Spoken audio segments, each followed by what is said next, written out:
क्या दोबारा शेड्यूल कर लूं?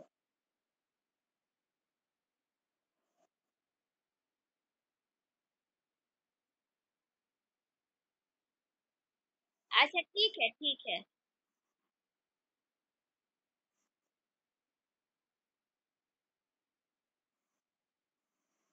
अम, क्या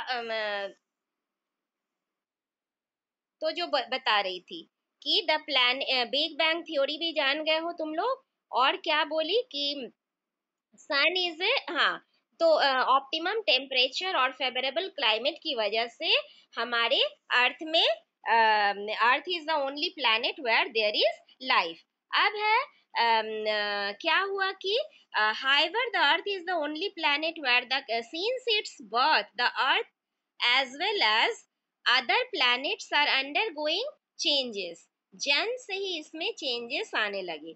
Let us therefore study the structure of the earth's interior। इसलिए हम लोग अर्थ के इंटीरियर का की स्टोरी पढ़ेंगे। And the internal forces which have led to the formation of its surface। तो earth surface, the surface of the earth, कैसा है सरफेस अर्थ का? तो surface of the earth constitute a great assemblage of physical features। our earth has a variety of landforms। बहुत तरह के landform है। क्या क्या है? प्लेटो है, माउंटेन है, प्लेन है, ओशियंस हैं, टेबल लैंड, बहुत वैलीज हैं। ठीक है। This variation in terms of height, depth differ from high mountain to low land and is measured from a baseline that is called the mean sea level। क्या क्या रहता है? Mean सी level, जहां से कि हम किसी भी चीज की गहराई को नापते हैं। हम लोग कहते हैं ना कि ocean is such this much kilometre, it's it is this much kilometre deep. तो वो गहराई जो नापते हैं वो कहाँ से नापते हैं? मीन सी लेवल से। ओके, हाँ। द हाँ, the interior of the earth, interior of the earth has remained a mystery for years. जो अर्थ का इंटीरियर है वो हमारे लिए एक मिस्ट्री बना रहा। मिस्ट्री मीन्स एक सस्पेंस बना रहा कि अंदर में क्या है। We know little about it. हम लोग, हाँ क्या हुआ? क्या बोले?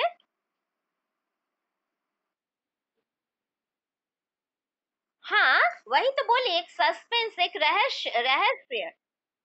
मैं तो बोली थी, तुरंत ही तो मीनिंग आपको बताई। आपको तो मैंने तुरंत ही मीनिंग बताया। अच्छा, फिर क्या हुआ? Students, mute yourself.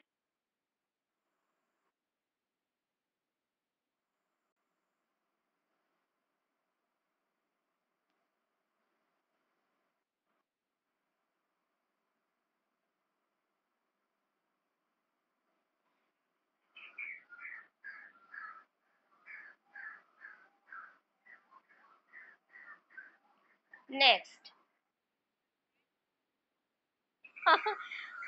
ठीक है, हम कर दी हूँ। अच्छा, अब है,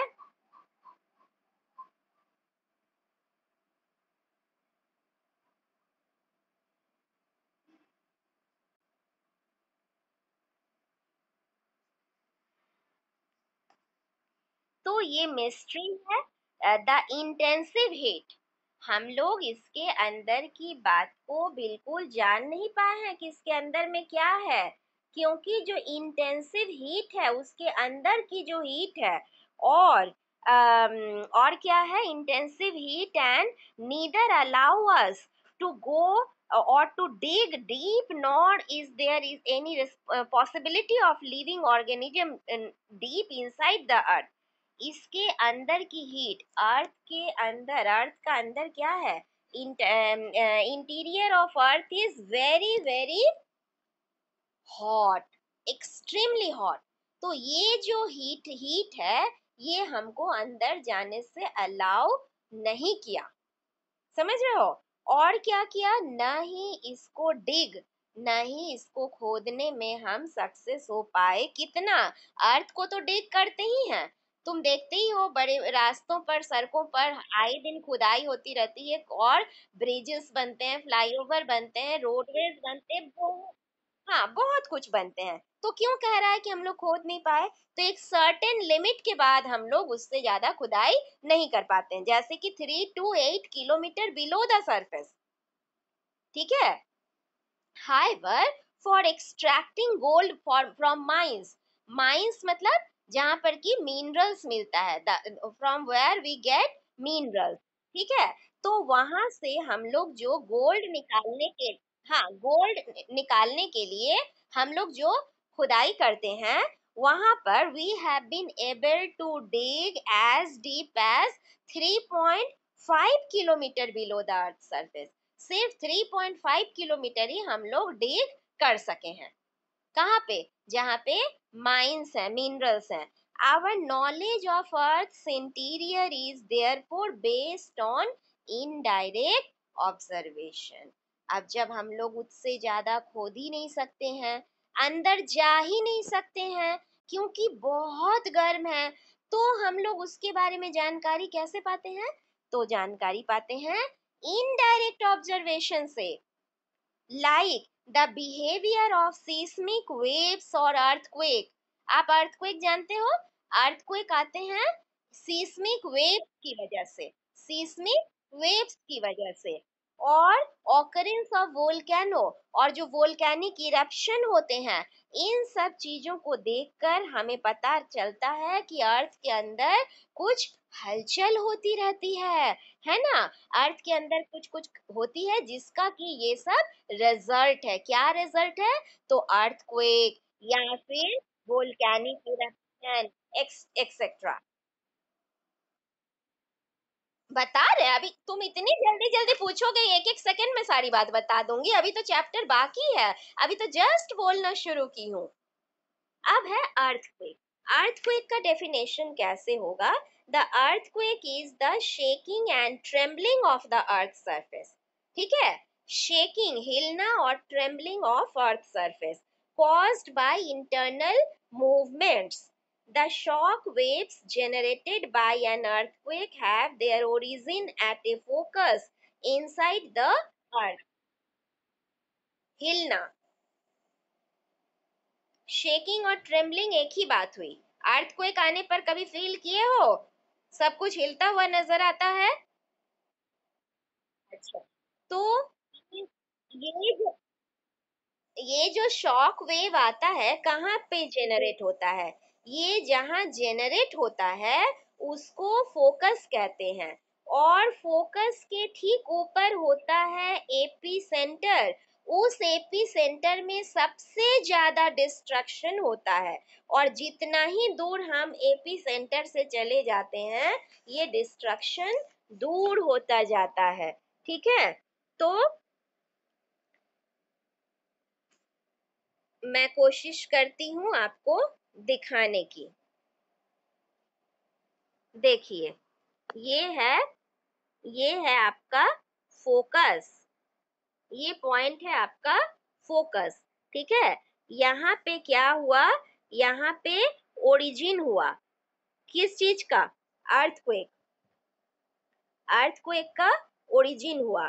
ठीक इसके ऊपर ये तुम्हारा सरफेस है, ये क्या है, सरफेस, तुम्हारी जमीन, और इस जगह को कहेंगे, ठीक फोकस के ऊपर वाली जगह को कहेंगे हम एपी सेंटर, ठीक है।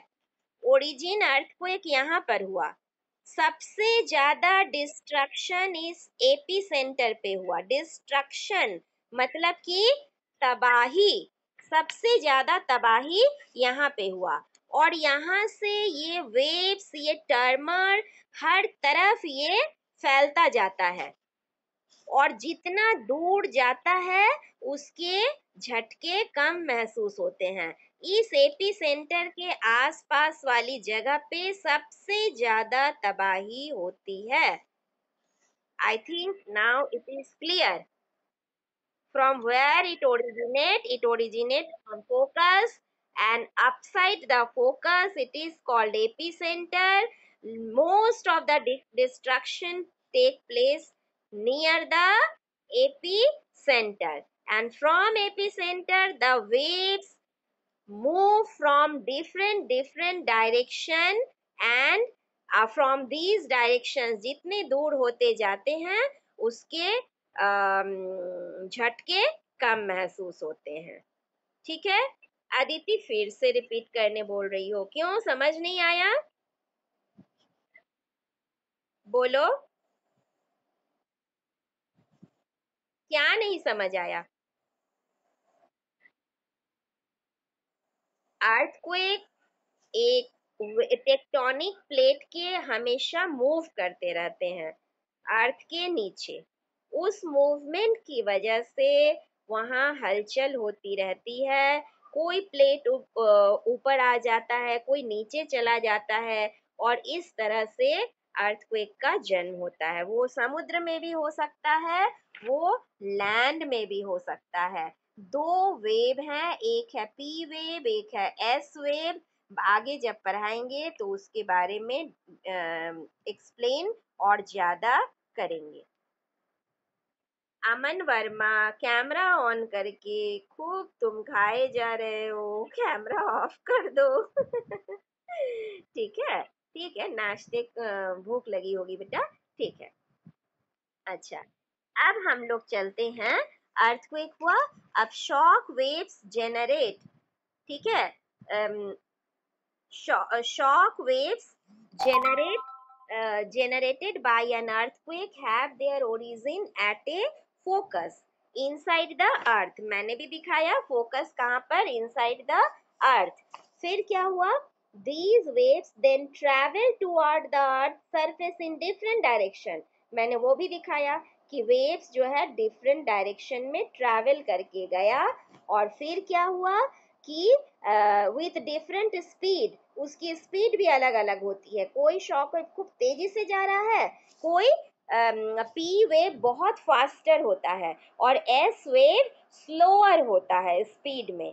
ठीक है।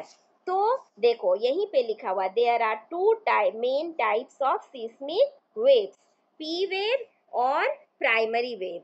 एक को कहते हैं पी वेव और दूसरे को कहते हैं प्राइमरी वेव।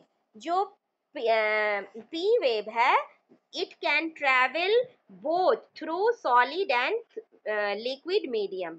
मतलब कि पी वेव सॉलिड मतलब लैंड में भी, और लिक्विड मतलब वाटर में भी ट्रेवल कर सकता है। और एस वेव कहाँ ट्रेवल करता है? एस वेव का मतलब है सेकेंडरी वेव, पी वेव का मतलब है प्राइमरी वेव, और एस वेव का मतलब है सेकेंडरी वेव। वो क्या करता है, can pass through only a solid medium, और that too also a slower speed. S wave, S for secondary, S for slow. क्या बताई? S for secondary, S for slow. हाँ हाँ। तो सेकेंडरी वेव स्लो है, और ये सिर्फ सॉलिड मीडियम पे ट्रैवल करता है। यानी कि सुनामी जो आएगी, अगर सुनामी आती है वो ओशियन में आती है, तो वो सिर्फ और सिर्फ पी वेव से आती है, एस वेव से नहीं। क्योंकि एस वेव लिक्विड में ट्रैवल नहीं कर सकता, वाटर में ट्रैवल नहीं कर सकता है, और उसकी स्पीड भी काफी स्लो होती है। The study of the behavior of these waves tell us about the earth's interior। अभी जो आपने इन वेव्स के बिहेवियर के बारे में पढ़ा, ये आपको पता चलाती है कि अर्थ के इंटीरियर में क्या क्या घटनाएं घट रही है ना। अच्छा, अब है स्ट्रक्चर ऑफ द अर्थ। अर्थ का स्ट्रक्चर कैसा है? तो अर्थ interior is made up of three layers, the crust, mental and the core. ये जो पिक्चर है, ये पूरा इंटीरियर को दिखाया है। ये पिक्चर जो है, ये इंटीरियर को दिखाया है, जिसमें ये आउटर सरफेस को कहते हैं हम क्रस्ट। ठीक है। उसके बाद है मेंटल, और ये जो अंदर में है ये है तुम्हारा कोर। अब इसके भी सब डिवीजन होते हैं। कोर में भी एक आउटर कोर होता है, एक इनर कोर होता है। मेंटल में एक अपर मेंटल होता है, एक लोअर मेंटल होता है। क्रस्ट में भी दो पार्ट हैं, एक सियाल है, एक सीमा है। इसी के डायग्राम मैं ड्रॉ करके बताऊंगी। इस डायग्राम में आपको हार्ड लग रहा होगा और मैं जो बताऊंगी वो बिल्कुल क्लियर होगा। और उस डायग्राम को पढ़कर, उस डायग्राम को ड्रॉ करना और लेवलिंग करना अगर आप जान जाओगे तो ये एक क्वेश्चन पूरी तरह से आपको याद हो जाएगी। कौन सा क्वेश्चन? स्ट्रक्चर ऑफ अर्थ कैसा होता है। ओके, क्या क्या? सियाल एंड सीमा, ये मैं थोड़ी देर में ही बताने जा रही हूँ। ठीक है, अभी तुरंत बताऊंगी, तुरंत। आ तो गए हम लोग। अब क्रस्ट को हम लोग डिफाइन।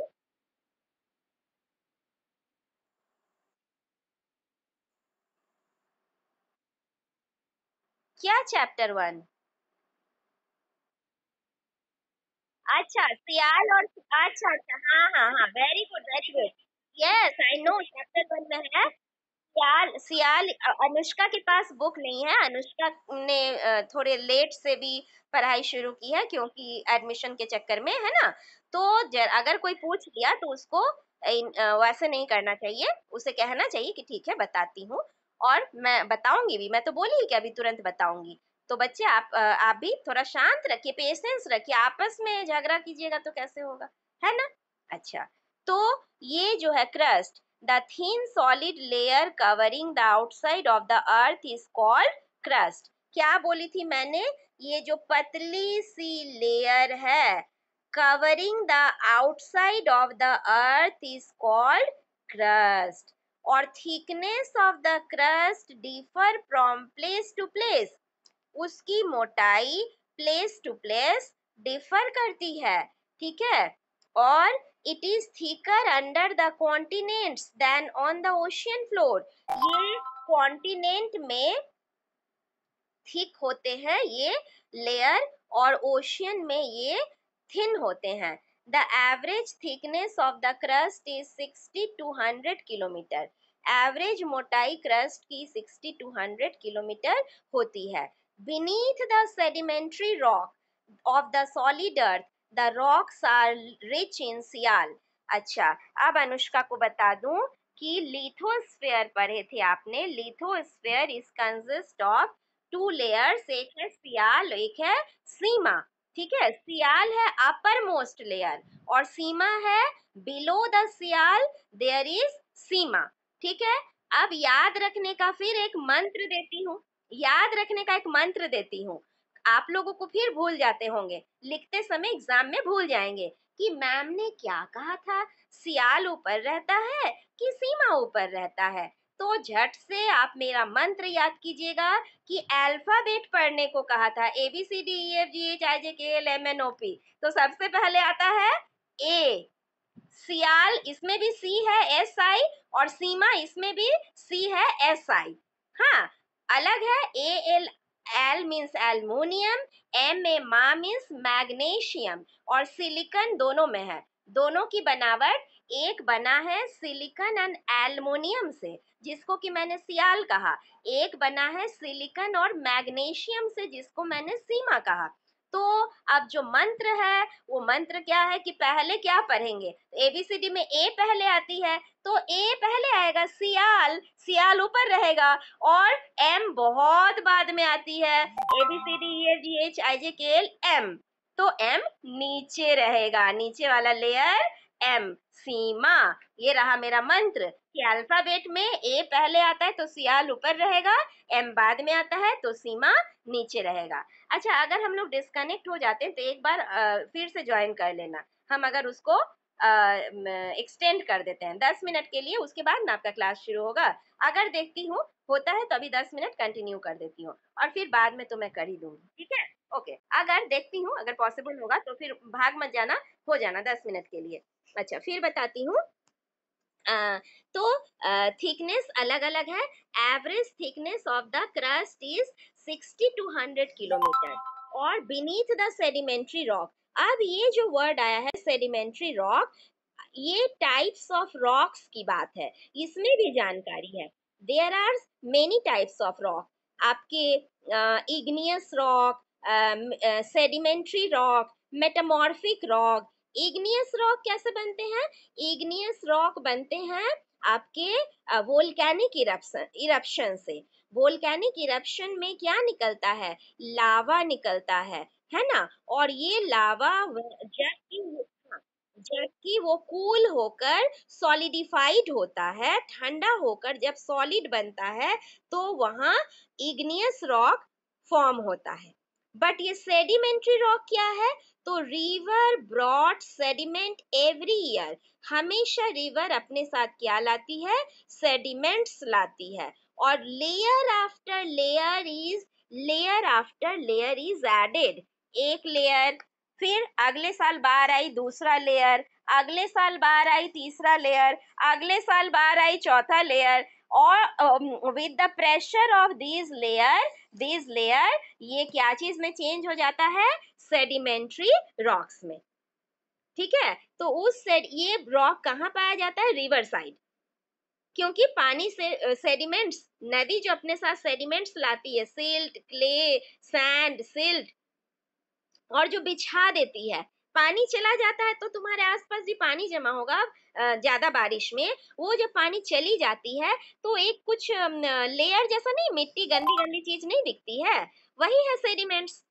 तो यही सेडिमेंट सेडिमेंट जमते जमते जमते जमते नदियों के पास तो और ज्यादा मिट्टी आ जाती है, तो वही उसी के दबाव से वो बन जाता है क्या? तो सेडिमेंट्री रॉक। तो वहीं पे आपके ये सियाल और सीमा, तो sial is made of lighter rock material. Lighter rock material, ये भी जान लो कि सियाल कैसे बनता है? लाइटर रॉक मटेरियल से बनता है। ठीक है, अब हम लोग कहेंगे क्या, अब हम लोग बताएंगे मेंटल। मेंटल क्या है? तो मेंटल में हम क्या पढ़ेंगे? सेकेंड लेयर है। Beneath the crust is a very thick layer of rocks called the mantle. The mantle extends up to 2900 kilometre. Mantle 2900 kilometre है। इसी को हम इस तरह से बताएंगे। ये है तुम्हारा ये है तुम्हारा, ये गोल चीज को काट लो तो इस तरह के आपके अंदर से ये कोन जैसे निकलेंगे। ये अंदर में तुम्हारा कोर है, अंदर में तुम्हारा कोर है।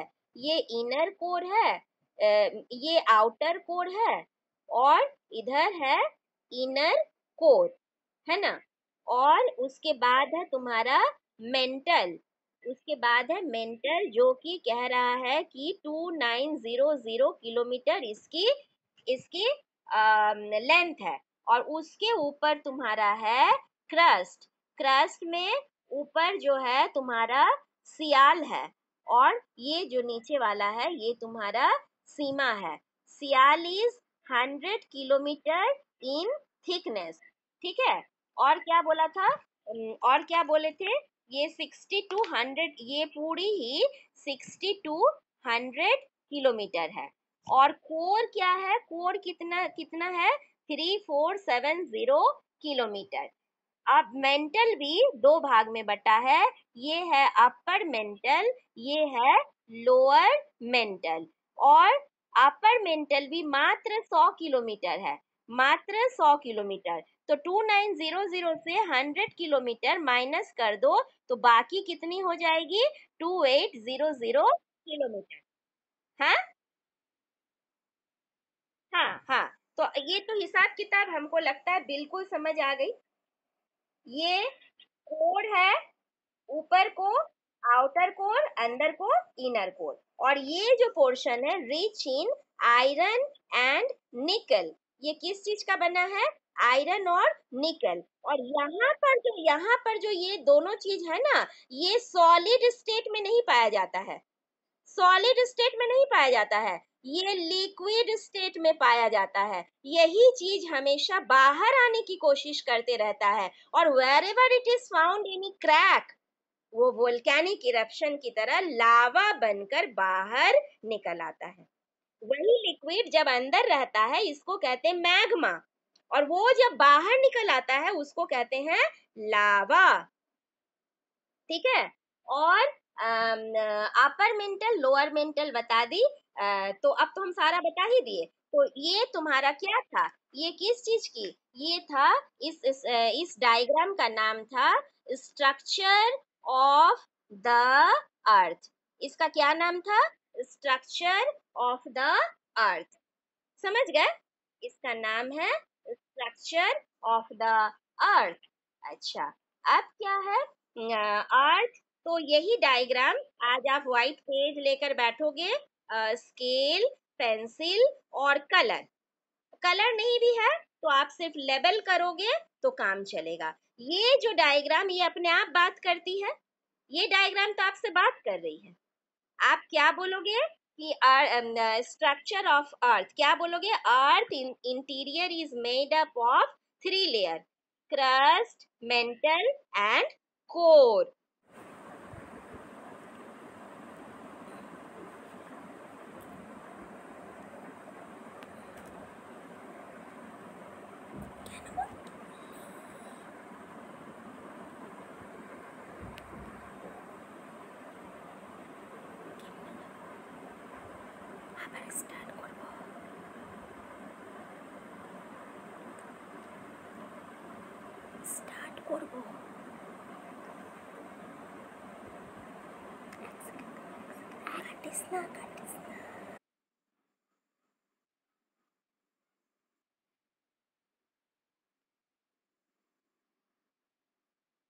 हाँ, तो ये जो बताऊंगी, ठीक है। आप इस डायग्राम को you can read this diagram that earth's interior is made up of 3 layer, crust, mantle and core. crust is of crust is kitna, it is 60 to 100 kilometer in thickness, and it is made up of 2 layers, Sial and Sima. Sial is the uppermost layer and Sima is below it. Okay, and mantle is also divided into 2 layer, upper mantle and lower mantle. Its length is 2900 kilometer. Upper mantle is only 100 kilometer in thickness and lower mantle is 2800 kilometer. And then inner portion is also divided into 2 parts, outer core and inner core. And inner core is rich in iron and nickel, and its length is 3470 kilometer, and it is in liquid state. Okay, तो ये बता दी। अच्छा, अब जो हमने तुरंत में आपको 3 रॉक्स के बारे में बताया था, वो रॉक्स क्या थे, तो वो रॉक्स आपके थे 3 types of rock. First one is igneous rock, second is sedimentary rock and third is metamorphic rock. तो मैंने इग्नियस के बारे में बताया कि due to volcanic eruption rocks are due to volcanic eruption, lava comes out, and this lava when cooled down and solidified, then igneous rocks are formed. फिर मैंने sedimentary rocks के बारे में बताया कि river brought sediment, and this sediment is layer after layer sediments added, and after so many years, due to pressure of all the layers, sedimentary rocks are formed. And metamorphic rock क्या है, ये जो पहले से बने हुए हैं ये 2 रॉक्स, इग्नियस और sedimentary, they get changed in character and appearance due to heat and pressure and called metamorphic rocks. ये हीट और प्रेशर की वजह से ये इग्नियस और सेडिमेंट्री रॉक्स में चेंज आ जाते हैं, और इसके अंदर से इस दोनों के फीचर बिल्कुल गायब हो जाते हैं और एक न्यू टाइप का रॉक बन जाता है जिसको कहते हैं मेटामॉर्फिक रॉक।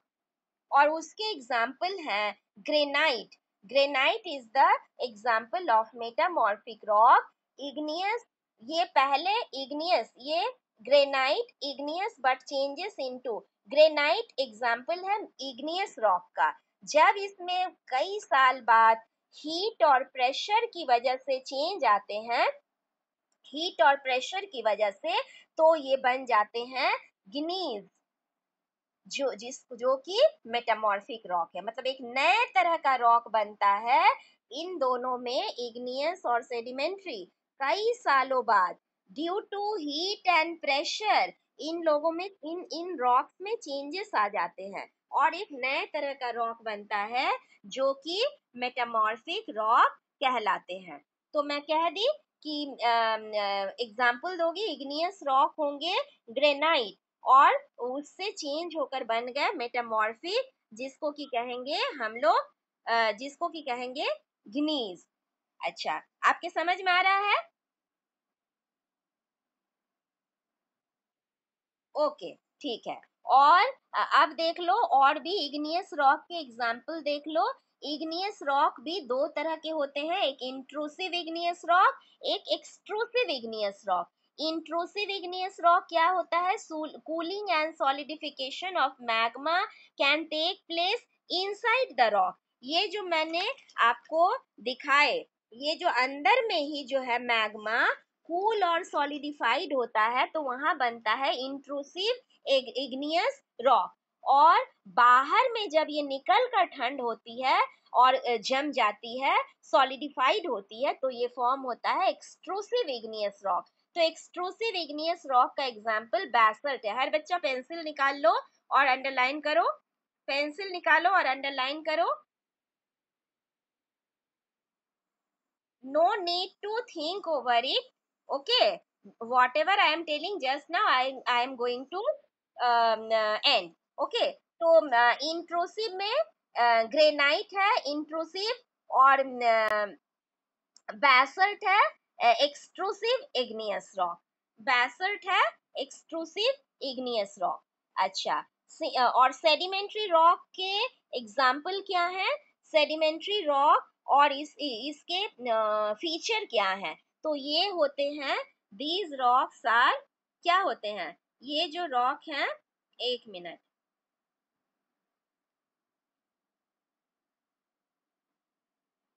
ये जो रॉक हैं ये होते हैं लेयर्ड और स्ट्रैटिफाइड, इसलिए ये कहलाते हैं due to the pressure of the above layers and the presence of cementing particles। वो जो सेडिमेंट्स रहते हैं उसमें कुछ सीमेंटिंग पार्टिकल्स रहते हैं, जिस वजह से ये हार्डेंड हो जाते हैं और सेडिमेंट्री कहलाते हैं। और इसका दूसरा नाम है स्ट्रैटिफाइड रॉक्स, भी इसको कहा जाता है। इसके एग्जाम्पल अंडरलाइन कर लो, अनुष्का शिवम अंडरलाइन करो, सबके एग्जाम्पल पूछे जाएंगे। यहाँ पर igneous, extrusive igneous rock, intrusive igneous rock के एग्जाम्पल याद करोगे, यहाँ से सेडिमेंट्री रॉक्स के एग्जाम्पल याद करोगे, यहाँ से मेटामॉर्फिक रॉक्स के एग्जाम्पल याद करोगे। ठीक है, तो ये सेडिमेंट्री रॉक्स के एग्जाम्पल क्या क्या है?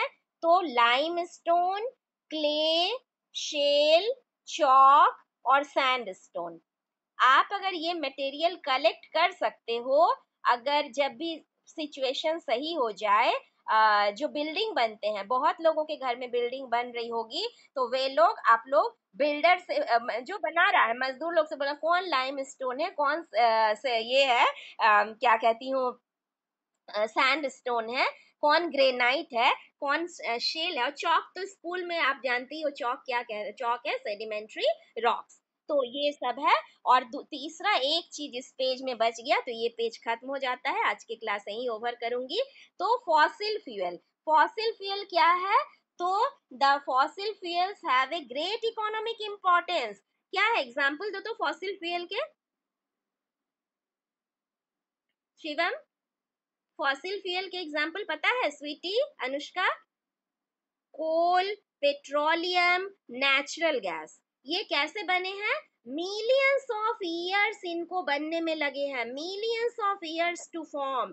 क्यों? एक दो साल में नहीं, हम अपने लाइफ टाइम में मिलियंस ऑफ ईयर्स जी सकते हैं? ना ना, नहीं ना। 100 ईयर्स भी तो लोग पूरी नहीं करते, डेथ हो जाती है। तो मिलियंस ऑफ ईयर्स हम लोग जैसे भूकंप में, या फिर जानवर के तो क्रिमेशन नहीं होते, उनको तो कोई जलाता नहीं है, जो मर जाते हैं वहीं सड़ जाते हैं, वहीं मिट्टी में मिल जाते हैं या कहीं दब जाते हैं।